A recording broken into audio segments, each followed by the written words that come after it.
आज कारगिल विजय दिवस। कारगिल युद्ध रे ओडिशारु प्रथम शहीद होइथिले कटक सदर निर्वाचन मंडली जनार्दनपुर ग्रामर गोपीनाथ महारणा। से मात्र 18 वर्ष बयस 528 बाटालियन रे जोग देई ड्राइवर भाबे कार्य करुथिले।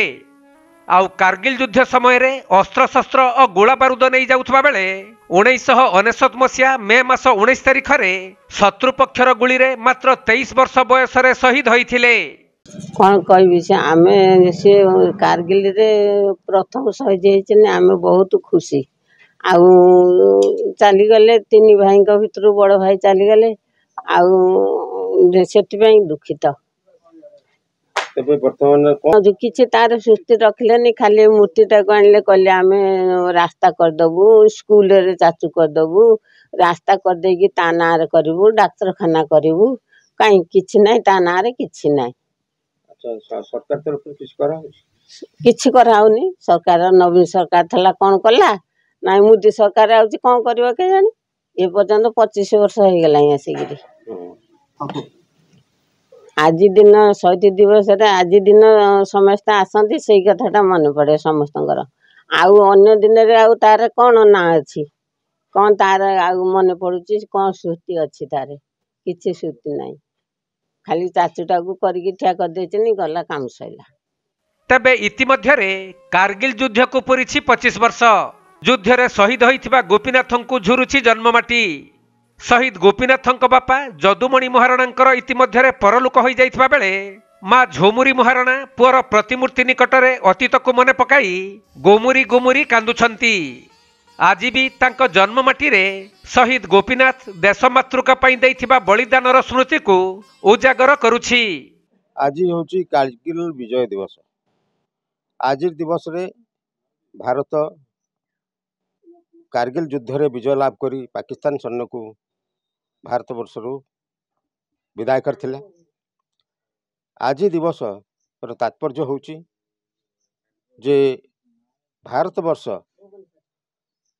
निजर पराकाष्ठा देखैबा पई युद्धर तरीका जो भली भाव रे प्रदर्शन करबा कथा से सैन्य बाहिनी प्रदर्शन करी निजर किछि सैन्य आत्मबली दे ए भारत को एक एभली माने उचारे रखिछंती जा फल के से आज आम समस्त गर्व अनुभव करुचे।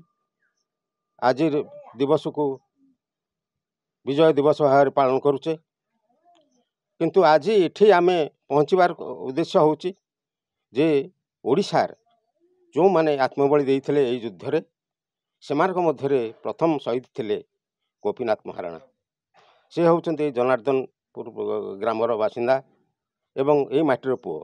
सेतिपई ए माटीर जेते संतान समस्ते आज गर्व अनुभव करुचंती जे आज ए अंचलर पुओ जने शहीद होइची कारगिल युद्ध रे।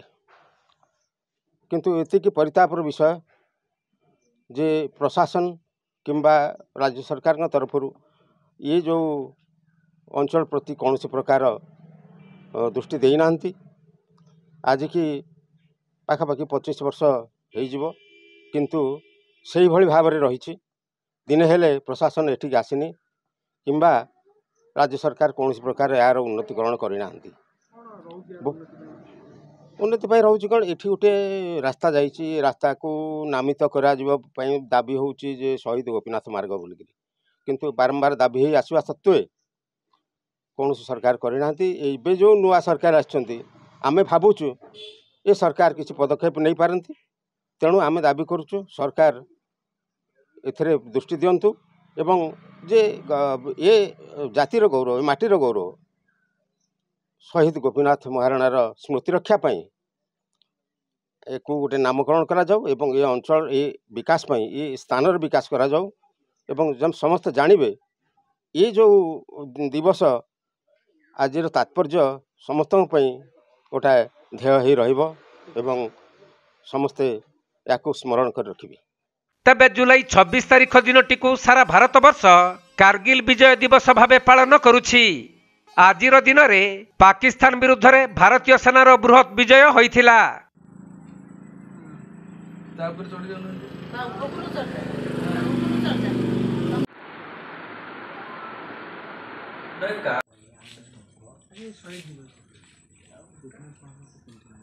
कटक जिला सालेपुर अक्षय कुमार दास रिपोर्ट कोणार्क लाइव।